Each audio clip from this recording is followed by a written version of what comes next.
shows are individually owned and opinions expressed may not reflect others.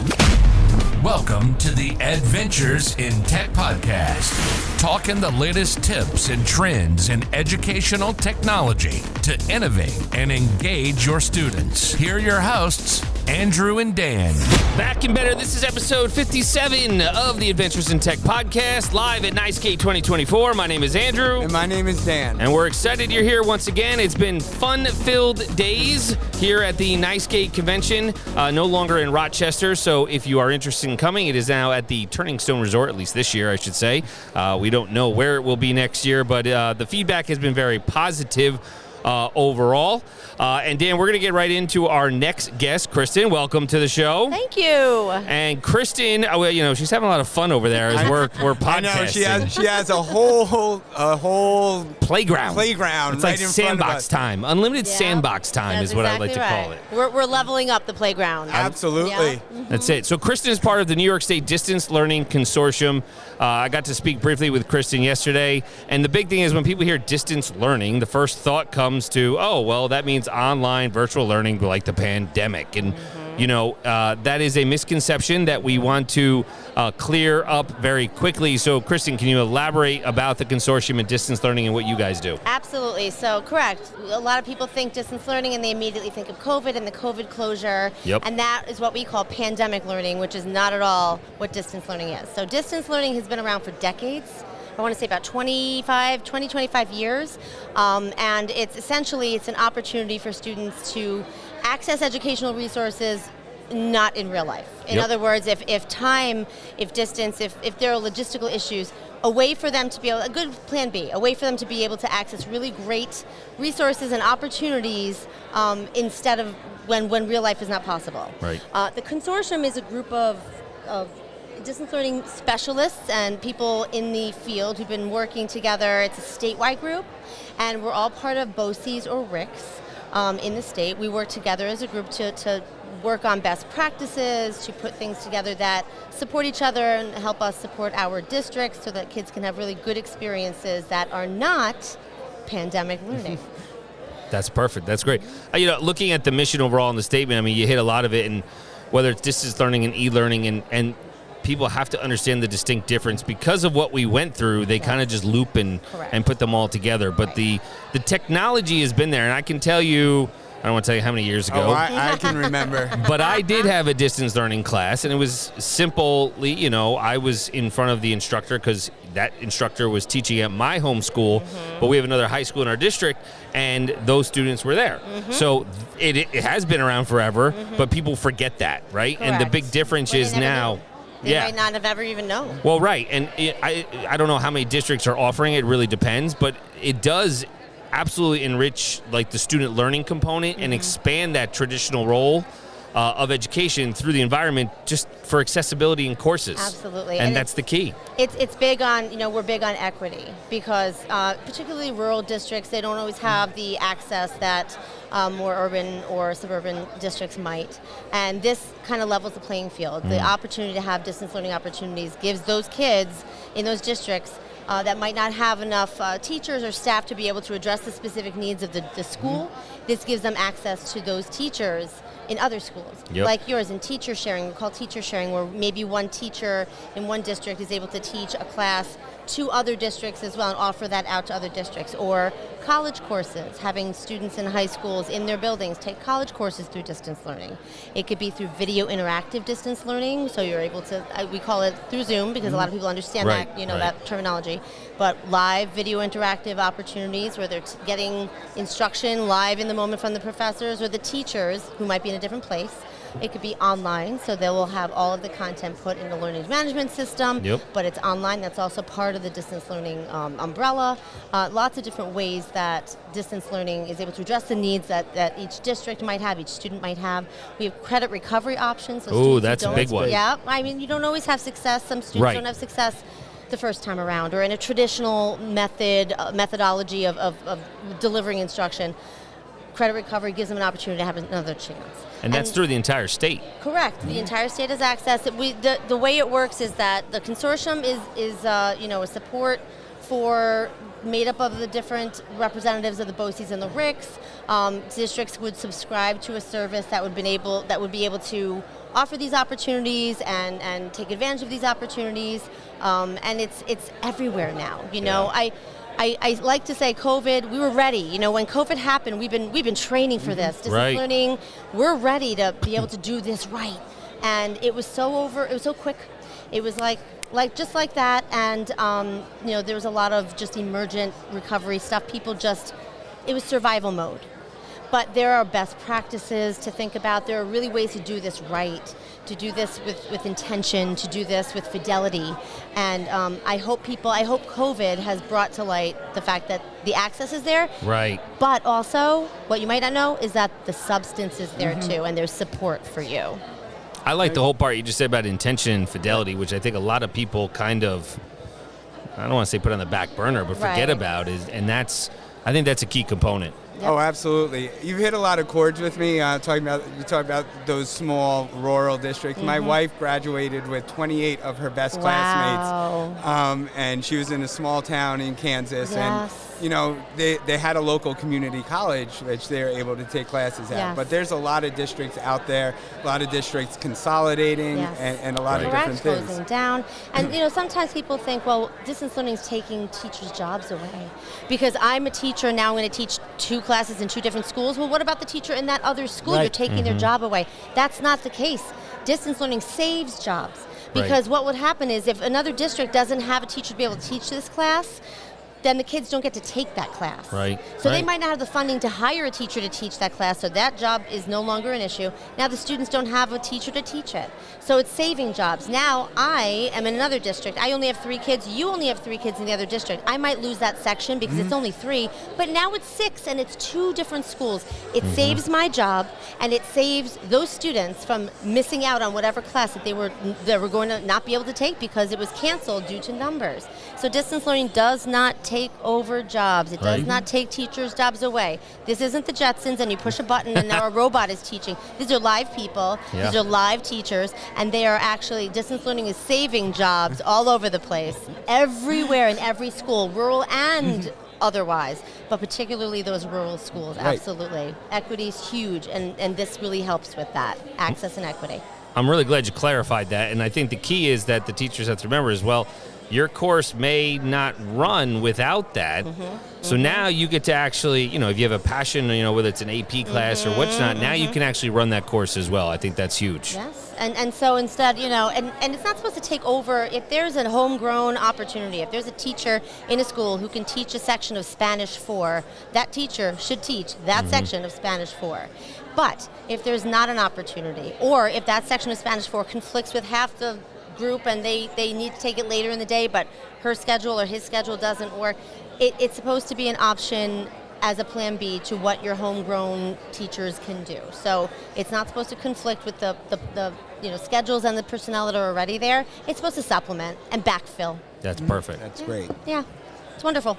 You know, one of the things I'm really curious about, because I'll be honest, I haven't been involved in distance learning for a long time. I mean, the last time I was involved with it was we were dragging polycoms into the classroom and relying on that connection for the distance learning. I'm just wondering, you know, what kinds of technologies are you working with? How adaptable are the different platforms? How do you work with each individual school? Such a great question, and we still do drag polycoms places. but the dragging is a lot less labor intensive. Now we have, you know, really nice whole put together, easily mobile carts and things like that. The technology has definitely evolved over time. Even when I first started doing this 7 years ago, there was a lot of stuff. It's kind of like, you know, you think about Zoom during the pandemic and Google Meet during the pandemic, and how both of those platforms kind of have evolved based on the needs during the pandemic. So we evolved just like technology evolved. So we do have, in my region, utilizing grants and funding sources, we utilize the RUS grant, which is a Rural Utility Services grant, particularly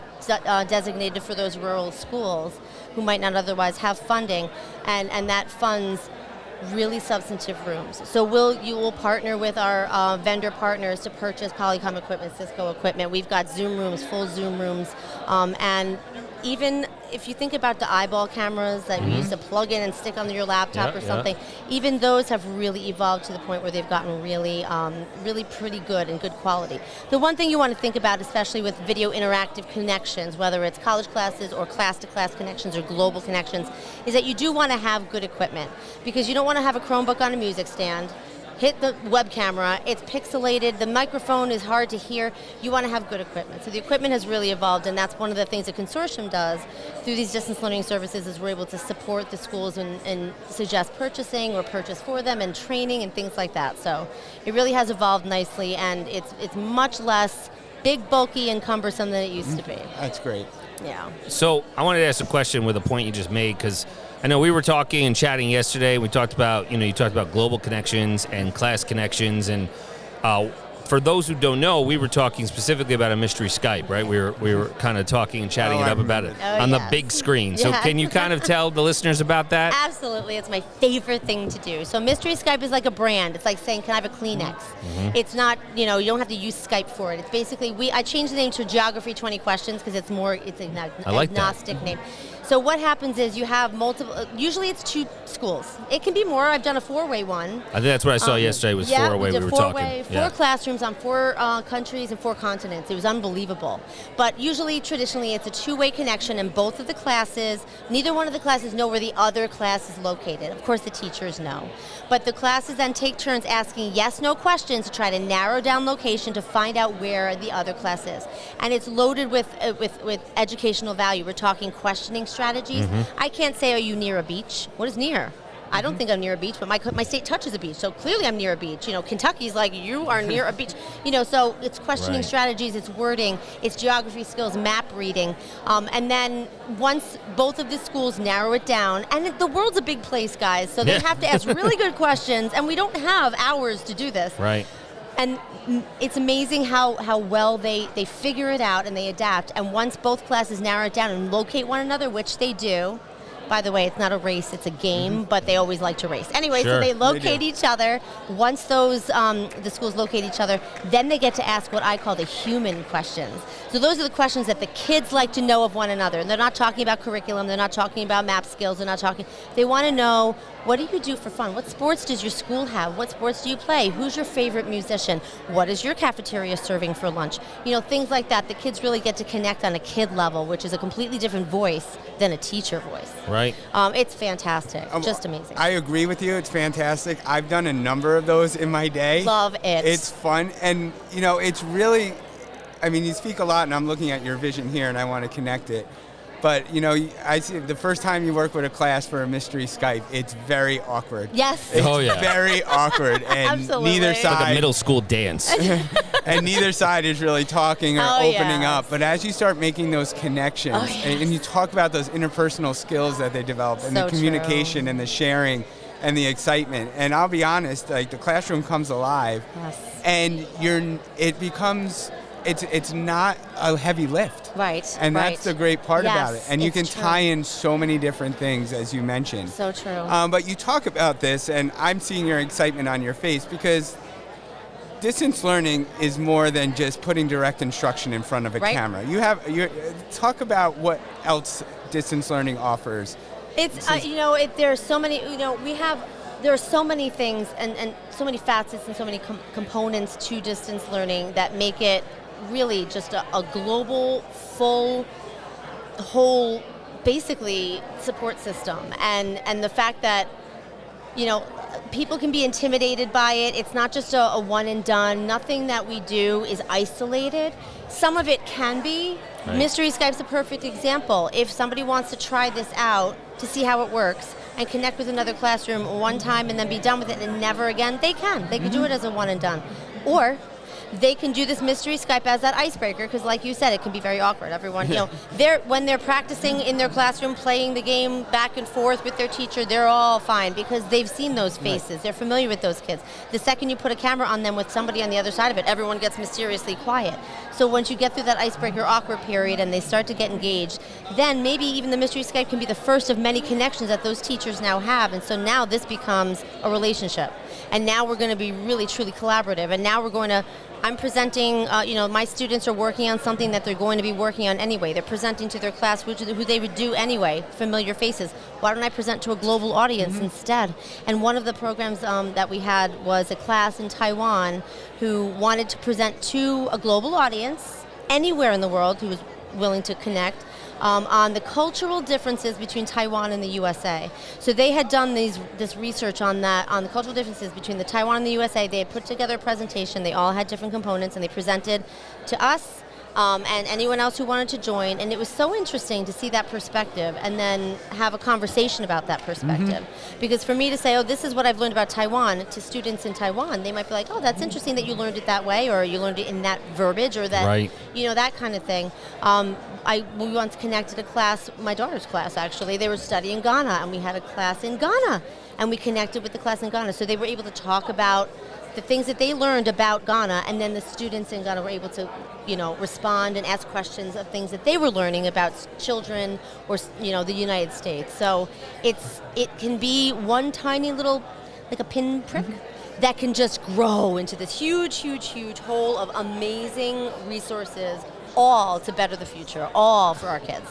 I want to bridge that connection, because that's what you guys are doing. And just to give the listeners, some updates, as we look at just going over your offerings of class-to-class collaborations, I like how they're themed, right? Yeah. So, the turkey disguises are probably pretty much done, or right very on, close, right? Because we know Thanksgiving's coming up this probably week. Some of them are happening right now as we speak, actually. Right, probably. So coming up, hibernation, we talk brown bear. What do you see for the younger pre-K through 1? Something that also excited me was the winter holiday caroling sing-along. That's fun. Yes. 100 Days of School will be in February. The Mitten, right? Yes. So really tying it into the literature components. Absolutely. Mad Libs, Around the State of New York in 60 minutes. That's going to be a fun one as well. That's a 4-way connection. I saw that. Yeah. So 4 different Unique. regions. I don't think the students really understand or realize how big New York State Correct. is, Yeah, right. depending upon your region, right? Absolutely So that's something cool. Jamie Rourke of the Big Potato, Flat Stanley, the Erie Canal, so many of them. Do you have a favorite? That's my question. Oh, that's a good question. Or Now, a couple. You can list a couple. I will tell you, my BOCES has created and hosts 2 of them. So Okay. we do Monster Match around Halloween, Yep. and we do Mad Libs. Okay. And so I'm going to recuse myself from that question because those are my favorites. I'm just kidding. I do love them. If I didn't choose those because I'm biased, I think I would choose turkey disguises. Okay. Because the creativity, that's a really great family project. Yep. The kids can bring the turkeys home and then create and disguise their turkey with their parents, and it becomes like a nice community, like the bridge to home, a school home bridge. And the creativity that they have when these bring these turkeys back, they're so cute how they're decorated. And then, they're just so proud of themselves, and then having that communication and trying to find the turkey that's hidden and being so proud when they do, process of elimination, reading graphs for little kids. I mean, that's row A and column 2 or something like that. So that's probably my 3rd favorite one. Okay, fair With point. Monster Match and Mad Libs being a tie because I host them. And if anybody is interested, I see all the registration links and information for contacting the specific individual is on the website. Correct. Which is just NYSDLC.org. And if you don't know who your distance learning rep is, or want to know who would be the one to kind of take closer care of you in your region, you can go to our Contact Us link there, and that will break it down by school district. I love it. Yes. I love it. What else you got, Dan? I have a lot. I always do. The one thing that takes me back to getting that global perspective, as you were speaking, I just remember it was a long time ago, it was years ago, but I worked with students in a global nomad project. Wow. So we connected with schools across the world, talked about gun violence. Wow. And we were connected with students in Sudan and everything there. And the amount of opportunities and just experiences for the students involved. And the one thing I have to say, it was at that point in time, I found an organization, it was able to connect us. But over the years, connections have become easier, and I'm looking at the connections that you have on your website to make these connections that are only just reaching out to you, I think is an amazing opportunity, because we can't discount that authentic experience for students. And it's empathy. Yeah. It's that's empathy. big. It's really being able to relate to one another for whatever reason, because we're all feeling certain things, or, because we feel less alone knowing that someone across the world thinks the same thing, or how refreshing that we're all in this together kind of thing, And one of my favorite moments was when we were connected with a class in Russia to play Mystery Skype, and after the connection had ended, a little boy, I was in a 5th grade class in Phoenix, New York, and a little boy in the back of the room, after we connected, I was dismantling the equipment and things like that, and I just overheard him say, "Oh, they look just like us." Wow. And I remember thinking to myself, "Oh,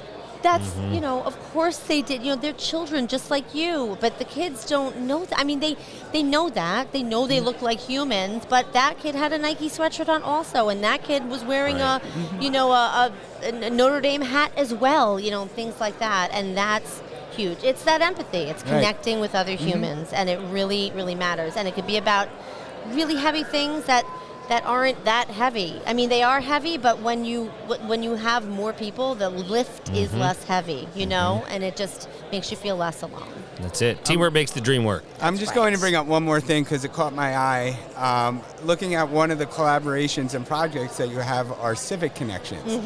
I can't think of a more relevant time to be talking about Civic Connections, especially looking at the Civic Seal and how that's become a part of different students' path to graduation. Yes. So I was wondering if you can talk about Civic Connections. I sure can. Those are new. We have an amazing colleague, Liz, who's here with me here at our consortium. She works for Erie too, and she spearheads the Civic Connections. Those are new as of this year. Good. But as you can see, we're evolving based on the needs of the world. Yeah. So this isn't just kind of like, hey, let's create this and then hit play and have it go on autopilot forever. She has started diversity and cultural connections as well over the last couple of years, because the need has been around for a long time. She has guest speakers that come to talk about all kinds of topics, and same with the Civic Connections. They're starting this year and open to all of the districts in the state that subscribe to a distance learning service. And what we do is we have, similar to Career Connections too, the format is we have a guest speaker come at a specific time and day and talk about the topic, and it's interactive, so students can, the school districts can sign up to be an interactive site, video and audio interactive site, and then we kind of go round robin asking questions, so the students can be seen and heard when they're having questions with the guest speaker. But there's also a chat box so that all districts can be chat box interactive, so everyone has a voice in these. Right. And they're highly interactive. The downside is that they're at a certain time and date, because we can't necessarily book our guest speakers 24 hours and on the hour every hour. And scheduling can always be an issue, but we make sure that we record as many as we can so we have a nice growing library. And while that's just a video and it's not interactive, usually our guest speakers are very good about answering emails later on, so it's still interactive in that way. So yes, Liz has created those, and they're absolutely amazing, and they're going to just grow from here and really help, I think, our society. I really do. Our children and the evolution of education in the state, for sure. I want to piggyback on what you said with the Career Connections, because I was looking at some of them, and oftentimes, the kids may not get that. Not every district's able to offer a college and career fair or whatnot, or what level it may have, and what kind of careers that really are entertaining, for them. And I just looked at a couple of your recordings that you guys have here, whether it's the National Park, the NFL, bakers, the EPA, meteorologists, Broadway performers, radio DJs, lawyers, healthcare. I mean, there's so many options. Personal chef, that's the way to really connect to kids, is they get to kind of see exactly what their niche is and kind of learn more about it before they delve deep and see what path they're going to take. You don't really know what you don't know, so you might have a general interest in something, and maybe or maybe you have a very specific interest in something. And talking to these people who have professional journeys that have brought them to a certain place just gives you a little insight.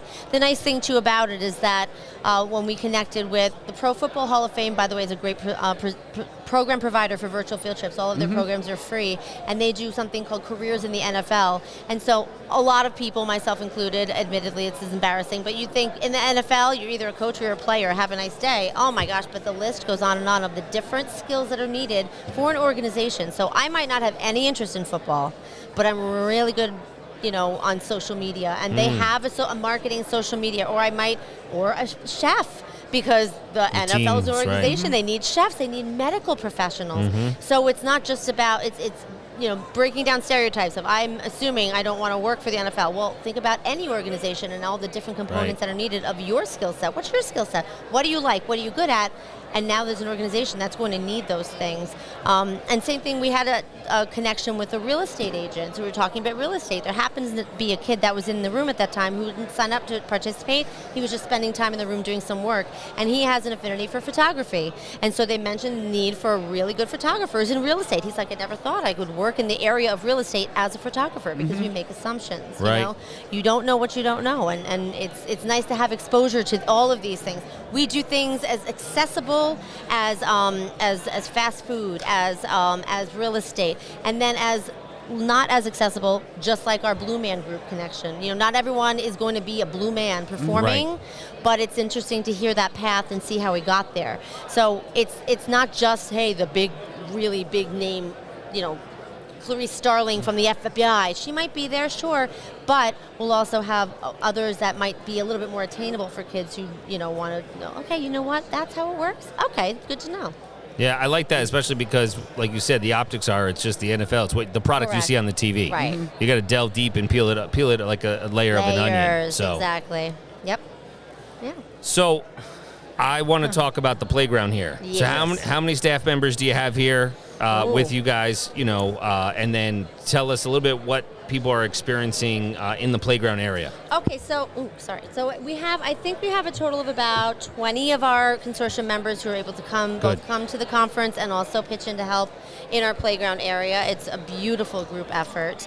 And what we have is we've broken it up into 5 stations. And we have a passport booklet. So our participants come in and basically travel through the stations with us, and they get stamps in their passport after going to each one of our sections. So we have a virtual learning station, a virtual tutoring station, the video conferencing class-to-class collaboration station, learning management system station, and then I should have started with the first station where Melissa's sitting, and that's the home base talking about the consortium in general. Got it. And it's just, what we did was we kind of just discuss, we have quarterly meetings, so we meet as a group 4 times a year, in person or in virtual if you can't be in person. And as a consortium, we decided what are the heavy hitter things that we want to be able to address and talk to people in education about, to know what's out there, what we do to support them, but what kinds of things are out there, and we broke it into those categories. Right. And within those categories, we weave into all the SEALs, and we're weaving in relations to Portrait of a Graduate, and all of the things are kind of woven in because they're all interconnected. So these are just examples, 4 examples of the kinds of things that we do and we support, and how everything is kind of related to one another, and how we can be there as a consortium to be able to help the students. I think it's great that people get to see it firsthand. Yes. Yeah. I mean, hands-on Empathy, learning. that empathy again. Right? Exactly, in the distance learning component. So this has been enlightening. Dan, any final thoughts? Well, I always have a lot. But, to see and hear more and see the playground and look at the consortium, the one thing that I've gotten out of this is it's not video conferencing. Yeah. I mean, it's an element, Yeah. but Yeah. what I see here is opportunity for your staff to Yes. provide those opportunities for them to teach to their passions Yes. and make connections with students that are around, but for students to make those connections. Right. But then also looking at the various opportunities that are there, and what I've gained from the conversation for you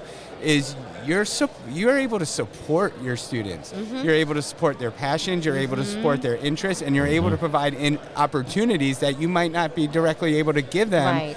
due to whatever restrictive there could be, whatever the barriers are, but Yeah. there's ways to overcome the barriers. Yes, absolutely. And what, something else too, and this was also born from COVID. This was supposed to happen even before COVID, then COVID happened, but we've been working on virtual schools too. And because brick and mortar traditional classrooms is not the best fit for everyone. It's Right. hard to address all the needs that are out there. There are lots of Yeah. needs that are out there. Educators have a very, very, very big job. But we've seen that during COVID. Correct. For some, people excelled. Correct. And that's the thing, is that, again, this was all virtual schools. We're in the works, even the whole virtual school, in the works even before COVID. So they were supposed to happen. COVID, a silver lining is that COVID showed us, even though it was a mess for many people, it showed us there are some students that function better in that modality. Absolutely. And There are some teachers that teach better in the modality. They might not have even known it, but they're like, I can do this. And then there are some that are like, wow, that was hard, that was not for me. Right. So it was really, really eye-opening. And now we have full virtual schools, fully supportive with the core courses. We've got electives, we have counselors, Right. psychologists.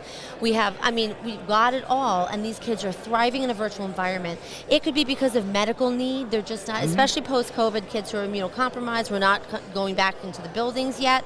So it could be for medical need. It could be for psychological, social and emotional needs, anxiety. It just isn't brick and mortar environments. It doesn't work for them. But this world does. And I mean, the way our teachers do it, they do it with fidelity, with intention, they care, and they're so good at it. And it's really proving to be very, very successful. I'm so proud of them. As you should be. As you should be. All right, I have one final question if Dan's done. I'm done. So I'm hoping he has a lot of questions. I'm sure he has a lot more. I have a lot of answers. But we want to be respectful of your time. That's okay.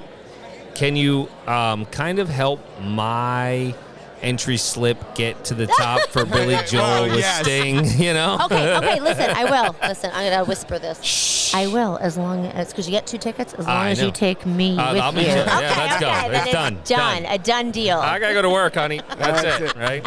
So, once again, the website is NYSDLC.org. Kristen, we thank you so much you so for much. your Thank time. you both very much. And we will be enjoying the playground. We have another day and a half, about another day or so. Yep. Another day on the exhibit hall. If you've not made it down here, please do. We are in the Mohawk room, and come up. Have some sandbox time in the playground here. The playground and the Mohawk room is where the fun is. That's true. It is. It's a buzz, and everybody can hear that in the background. There's a lot, and I'm just enamored by the 166-inch TV panel next to me. Meanwhile, I'm enamored of the crystal chandeliers. Yeah, fair point. Like, there's just a lot, and I'm like, oh, I want that in my house. I'm looking at the whole wall. basketball court. Oh, yeah. I'm like, there's a lot of things we could do with that right now. I'm going to be honest with you. But Exactly. once again, thank you for listening. you Tech so Hard, much. work smart, Thanks. live an adventure. Find Andrew on all socials at A Nicola Tech and Dan at WCSD Tech DR.